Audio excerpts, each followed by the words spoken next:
can use a lot of the same ideas we just talked about in part H in our next part, part I.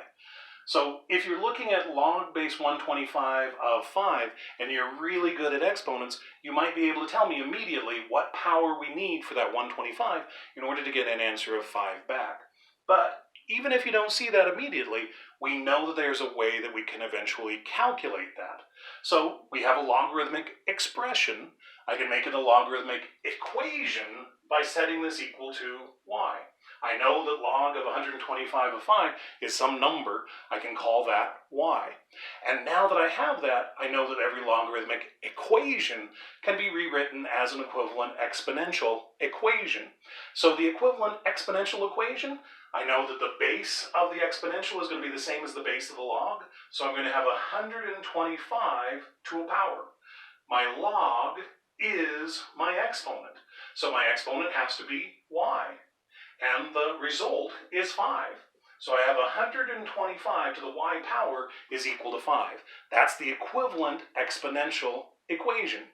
Now, using the ideas from our previous section, I know that in order to solve this, I need to have the same base. Rewriting this as a base of 125 is not the easiest thing to do, but I can rewrite it as a base 5 piece, and that's relatively straightforward. So 125, well, I know that's going to be 5 to the third power. But that 125 was to the y power, so I need to use that y power still. So we have 5 to the third to the y power is equal to 5. Well, now, as you look at that left-hand side, I have 5 to a power, and that whole expression is to another power. I know from one of my rules of exponents that if I have 5 to a power, whole thing to another power, I'm going to multiply my exponents. So this is going to be 5 to the 3y power, and that's equal to 5 to the first. Well, now that I have the same base on the left-hand side and the right-hand side, I can use my property from my previous section, set the exponents equal to each other. I know 3y is equal to 1, divide both sides by 3, y then has to equal 1/3. So now that I have that idea, examples 2 and 3 simply say, this idea of converting from one world to the other is important enough, we need to practice it just a little bit more.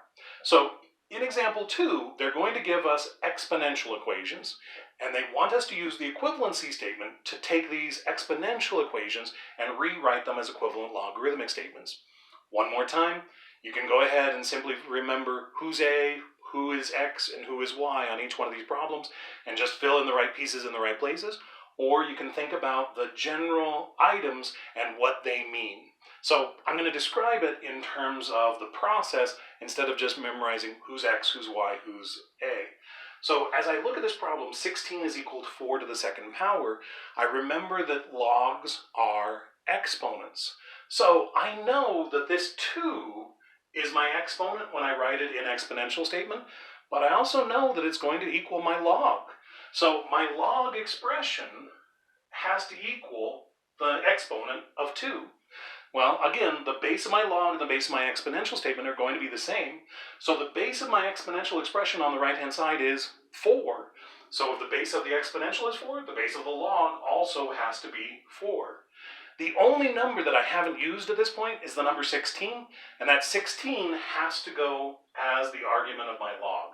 So 16 is equal to 4 to the second power, ends up being log base 4 of 16 is equal to 2.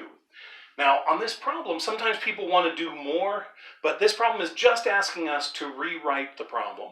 So take an exponential, rewrite it as a log. Well, let's do the same thing then for part B. So as you look at part B then, once again, I know that this is an exponential statement. There's going to be an equivalent logarithmic statement.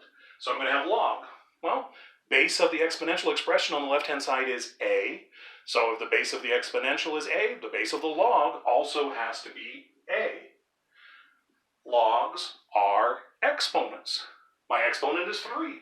So I know that this log guy has to equal 3. The only number that's left is the 2.1, so it's going to end up being on the same side as the log. So we have log base A of 2.1 is equal to 3. So now that we've done both of those problems, we can go the opposite direction.